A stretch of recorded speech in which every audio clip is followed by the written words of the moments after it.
Hello, everyone. We are going to move on to chapter 6. To recap chapter 5, at the beginning of the chapter, Marty finds a small computer in his room with a stylus.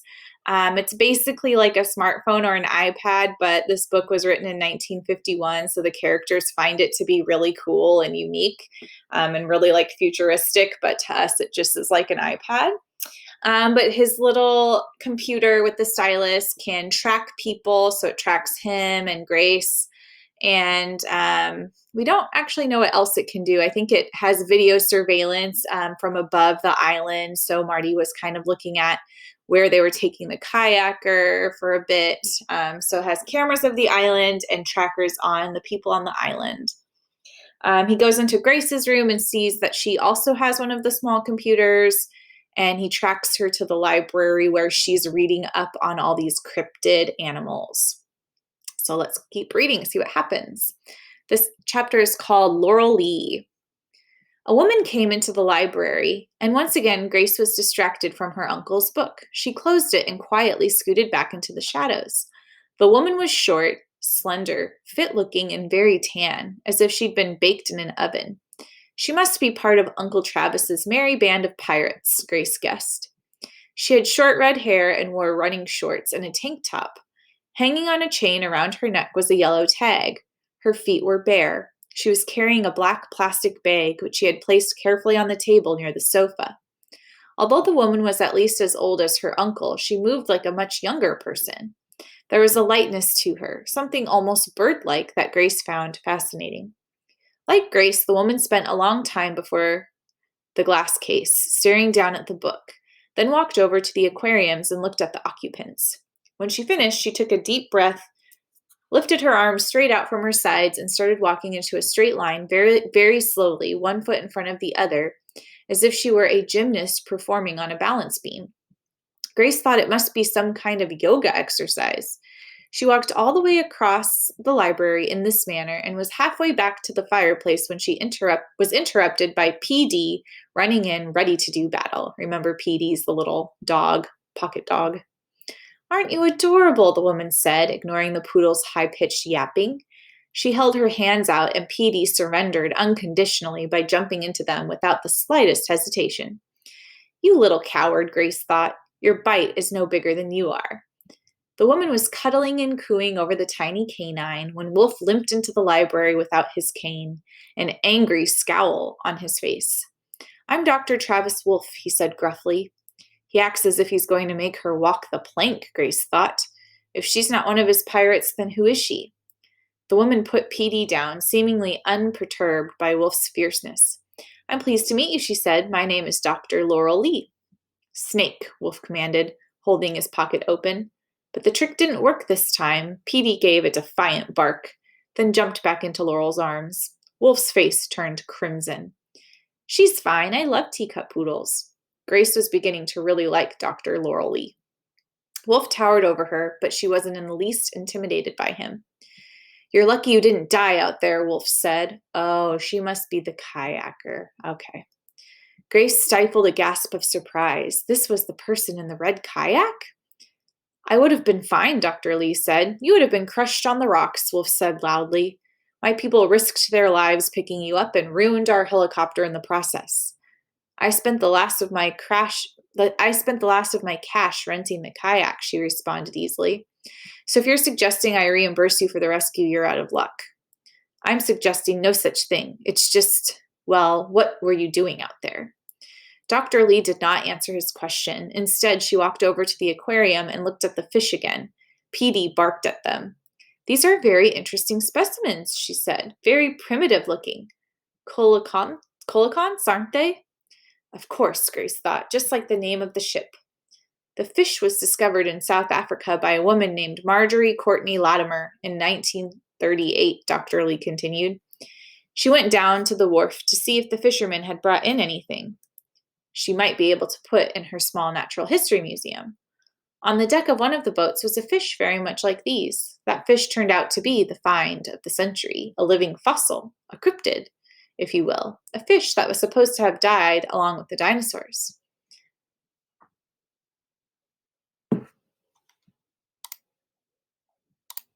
Wolf's eyes narrowed with suspicion. Are you a reporter? Dr. Lee laughed. Hardly. I'm a cultural anthropologist. And to answer your question about what I was doing out on the water in a kayak, I was coming to see you, Dr. Wolf. Why? I'll get to that soon enough, but first I have some questions for you. For me, Wolf sputtered. Why? Tell me about Noah Blackwood, she interrupted. Wolf stared at her in complete surprise. Grace was surprised, too. Noah Blackwood was a famous conservationist. He had his own television show and several animal theme parks around the world called Noah's Ark. Marty and Luther were big fans and watched his show all the time. Even Dr. Beazle approved of Noah Blackwood.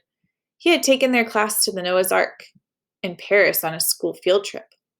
What does Noah Blackwood have to do with your coming here? Wolf asked. What's your relationship with him? Wolf gave a harsh laugh. We have no relationship, unless you consider being enemies a relationship. Rivals, perhaps? Ridiculous. But you did work for him. Briefly, a long time ago, and even then we weren't exactly fond of each other. Why? Dr. Lee asked. You are a reporter, Wolf said. I swear I'm not, but before I tell you why I'm here, I need to know more about you and Noah Blackwood. I've already made a terrible mistake with Dr. Blackwood, and I'm not about to make another one. Wolf stared at her for a few moments, then squatted down in front of the hearth and put a log on the fire. When he stood up, his attitude seemed to have softened a little. Okay, he said, what do you want to know? Who is he? What do you mean? I know he's one of the world's foremost conservationists. I've talked to a lot of people about him, and to a person, they have nothing but praise for his work. I watched a couple of his television shows, and I have to say he's an impressive man, but there seems something beneath the surface. Something, I don't know, something hidden, I guess. Wolf looked at her. You're very perceptive. Have you met him? No, I did manage to talk to him on the telephone a couple of times. He was pleasant enough, but there was something. Noah Blackwood is a man absolutely void of love or compassion, Wolf interrupted. He lives totally for himself and his selfish needs. That's certainly not the personality he portrays on television. I didn't say he wasn't intelligent or charming, Wolf said. He's both, but he's not a conservationist. That image is nothing more than a clever mask he wears to get what he wants. By the way, a conservationist is someone who protects the animals, conserves them, builds habitats for them. Someone who looks out for the animal's well-being. A wolf in sheep's clothing? Something like that. As a renowned conservationist, Blackwood can go into the woods and do anything he wants. If there's a question about his activities, he puts on his conservation mask, and the doubts and questions vanish into thin air. Noah Blackwood would never do anything to harm an animal. The notion is outrageous. At least that's how the thinking goes. What kind of activities? Noah Blackwood is a collector, Wolf said. His parks are nothing more than holding areas, so he can make money off the animals before he harvests them. Harvest? Wolf made a throat-slitting motion with his index finger. So basically, Wolf is saying that Noah Blackwood kills his animals. I'm not sure why he would do that. You're certain of this? Absolutely certain. I've seen some of his so-called trophies. He has mounts that would turn the Smithsonian Natural History Museum green with envy. And I suspect that the stuffed animals are just the tip of the iceberg. Dr. Lee shook her head in disgust. Can we sit down? I'm feeling a little ill. Of course, Wolf moved some of the pillows on the sofa and they sat down. Petey seemed very content to stay in Dr. Lee's lap. Now what's this all about? I'm not trying to be obstinate, Dr. Lee said. Obstinate means like hard-headed. So she's saying, I'm not trying to be hard-headed, but I still need a little more information about you and Noah before I can tell you. Wolf sighed and gave her a reluctant nod. What did you do for Noah? I caught a great white shark for him, Wolf said. Grace wasn't certain she had heard correctly. She moved a little closer to the railing. Petey looked up at the balcony and started barking. Grace froze and held her breath, hoping they wouldn't discover her. Dr. Lee laughed. I guess she doesn't like sharks. She doesn't, but I don't think that's what she's barking about. He looked toward the balcony. Dr. Lee calmed Petey down by scratching her head. And to Grace's relief, the poodle stopped barking and Wolf continued his story. After I graduated from veterinary school, Noah hired me to catch a great white shark for the Seattle Ark. At that time, no one had ever been able to keep a great white alive long enough to put it on display. Or since, I understand, Dr. Lee said. I read about this when I was looking into Blackwood's considerable accomplishments, but I don't recall seeing your name in connection with the shark. Blackwood was not into sharing the glory, Wolf said, which was fine with me. He paid us $500,000 for the great white. Us? A friend of mine from college named Ted Bronson helped me. Ted knew virtually nothing about animals, but he knew everything there was to know about electronics and computers, which was a tremendous help. Ted is your partner in eWolf now? eWolf must be the name of Travis's company, his computer company. Yes. Wolf got up and started pacing. You see, the problem isn't catching great whites, it's transporting them. They either die on the way or within a few days after being put into the aquarium. Ted and I invented a shark transport box. The whole thing was computerized. Water flow, temperature, oxygenation. The box was a thing of beauty. We managed to catch a 14-foot great white and brought it to Blackwood's Seattle Ark. It lived for 5 years, and people lined up for miles to see it. I bet Noah made $10 million off that fish. And you only got $500,000? It was enough for me to get out of Blackwood's clutches, Wolf said, and enough for Ted and me to start eWolf. Blackwood wanted us to go out and catch more great whites for his other arks. We refused. He wanted to buy our transport box, but we wouldn't sell it to him. Why not? Laurel asked. It's not as if great whites are endangered. If I'd stayed at Noah's Ark, I would have been hooked just like the great white I caught for Blackwood, Wolf answered, like everyone else who works for him. And if I'd sold him the box, he would have used it to transport endangered animals for his private collection. He would have used me. Mrs. Coots is right, Grace thought. You can learn a lot by looking at the books a person reads, but you can learn even more by hiding among them. As Wolf recounted his capture of the great white shark, he was transformed into a different person. His limp was less pronounced, and a gleam came into his eyes that had not been seen before. So when you left the park, what did you do? Dr. Lee asked. Got eWolf up and running with Ted. Then, Wolf hesitated. You went to Lake Tele? Dr. Lee finished the sentence for him. There was a long silence. Grace could hear the snap of the logs burning in the fireplace. Finally, Wolf said, There are only a handful of people who know about the Lake Tele expedition. He locked his brown eyes on her. And you didn't learn about it by checking my background, Dr. Lee. There is no record of that expedition anywhere. You're right. Dr. Lee opened her plastic bag and removed a cardboard box. She took several crumpled newspapers from the box, then very carefully pulled out a large greenish egg. Wolf gently took the egg from her, which filled up both his giant hands, and carried it over to the laboratory bench, where he examined it for some time before whispering, as if a loud voice might break the shell. Where did you get this? I stole it. From whom? From Noah Blackwood. Where did he get it? From me, I'm afraid.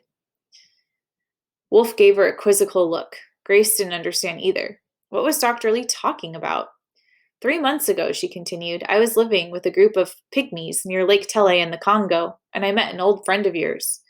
Masalito? Wolf asked in surprise. Dr. Lee nodded. I thought they were an uncontacted tribe, but I learned that you had gotten there 14 years before me. He gave this to you? A going-away present. As I said before, I've been out in the field for years. Lake Tele was to be my last field project for a while. I had decided to return to the States and teach at a small private university in Florida. I thought it was time to share what I'd learned from the indigenous people I'd met around the world. She stood and walked over to the fire, still cradling Petey in her arms. But the plan changed when Masalito gave me that egg. Did he tell you where he got it? He said it came from the nest of Mokelemembe. Must be some kind of rare bird, Grace thought. Wolf shook his head. There is no Mokelemembe anymore. Masalito said you might feel that way. Did he tell you why? Yes, in fact, he told me quite a bit about his friend Wolf.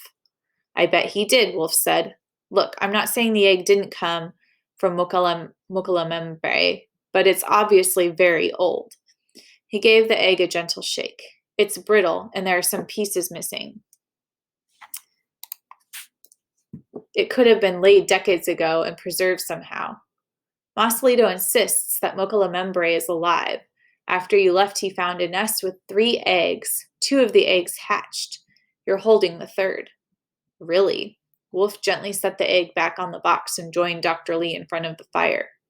What happened to the 2 that hatched? The male died last year before I arrived at Lake Tele. The female is still alive, but she's not well. Did you see her?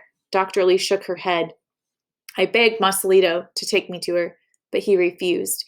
He said that he had promised you that he would never show Mokalemembre to anyone. Wolf nodded. Masalito had always been a man of his word. He squatted down and started poking at the fire again and looked up at Dr. Lee. Okay, it's your turn, and you can start by explaining how Blackwood fits into all of this. Fair enough, Dr. Lee said. When I got back to the States, I started looking into Mokalemembre. I showed the egg to a few colleagues, and they suggested I send it to the GenArc laboratories to have it analyzed. To the GeneArc laboratories. Wolf cursed and stood. Blackwood's lab. I had no funding, Dr. Lee said, and they offered to analyze the egg for free. Of course they did. Wolf started pacing again. Noah Blackwood lives for unusual samples. God knows what he's doing with the genetic material. My sister and brother-in-law were going to look into it, but they were... He paused. Grace was stunned. Her parents hadn't said a word about this. In fact, she couldn't remember them ever mentioning Noah Blackwood's name. I read about the crash, Dr. Lee said. Is there any word? No, Wolf said quietly. Wolf walked back over to the sofa and sat down heavily. Dr. Lee joined him. Believe me, she said, I wouldn't have taken the egg to GeneArc if I had known what I know now about Blackwood. Tell me what happened, Wolf said. Several weeks went by and I didn't hear a word from them, so I called. They told me they had lost the egg. In a pig's eye? Wolf said. After several tries, I finally got a hold of Blackwood, and he told me that it would turn up eventually and that I shouldn't be concerned. The preliminary result was that it was nothing more than an old ostrich egg. That egg looks more like an ostrich egg than I do, Wolf said. Did you tell him where you got the egg? No. Did you tell him what you thought the egg was? No. Well, at least you did that right. I'm afraid there's more to it, Dr. Lee said. She went on to explain that her apartment and office had been broken into. All of her field notes were stolen. The day after the break-in, I was fired from the university without explanation. My bank account was mysteriously emptied and all my credit cards were canceled. Wolf closed his eyes and shook his head. That was Blackwood written all over it, he said. Is he really that powerful? Wolf nodded. Masalito is mentioned on nearly every page of my Lake Tele notebooks, Dr. Lee said miserably. Noah Blackwood had his henchmen break into your apartment and office, Wolf said. He had you fired with a simple phone call. He's one of the wealthiest men in the world, and he doesn't hesitate to use his money and influence to get what he wants. You can't imagine the things he's tried to do to me over the years. He couldn't afford to have you running around telling people Mokalemembre or pursuing the mystery on your own. He arranged for you to lose your job, to cripple you. That's how he operates. You're lucky he didn't have you killed. Grace found this difficult to believe. It was hard to picture the smiling, friendly television face of Noah Blackwood as that of a murderer. Why would anyone make such a fuss over an old bird egg? How did you get the egg back? Wolf asked. I broke into the lab and stole it back. Unfortunately, I didn't have time to find my field notes. A security guard interrupted my search. I told him I was the cleaning lady. I smuggled the egg out of the lab in a mop bucket. Wolf laughed. You don't look like a cleaning lady, Dr. Lee. Laurel smiled. Thank you, and please call me Laurel. Of course, and you can call me Wolf. Your field notes were probably sent directly to Blackwood anyway. I'm certain he's combing the country for you and that egg right now.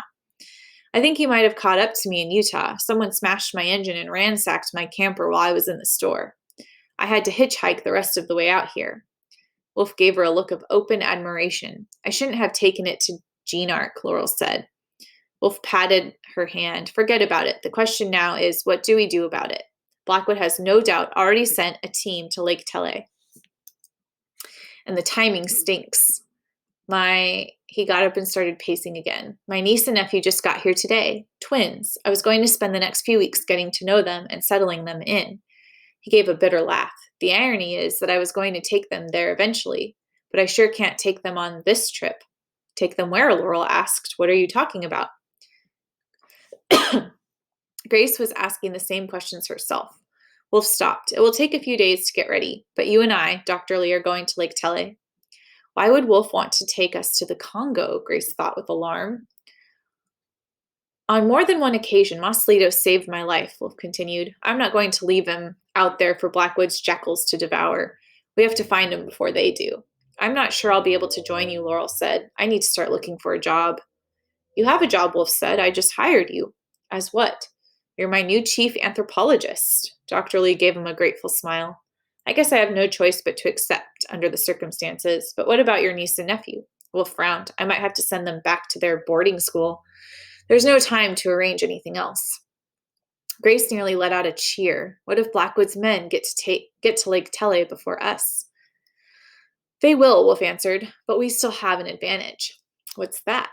I know Moslito's phone number, and they don't. What are you talking about? Moslito doesn't have a phone. Is the Molimo still there? Yes, Laurel said. It's on the roof. What roof? What kind of animal were they talking about? Now, Grace thought. Good, Wolf said. Let's go find Phil and start figuring out what we'll need for the expedition. After they had gone, Grace pulled out the hidden ones and looked up Mokelemembe. It was not a bird. All right, that was a long but very interesting chapter. Until next time, bye guys.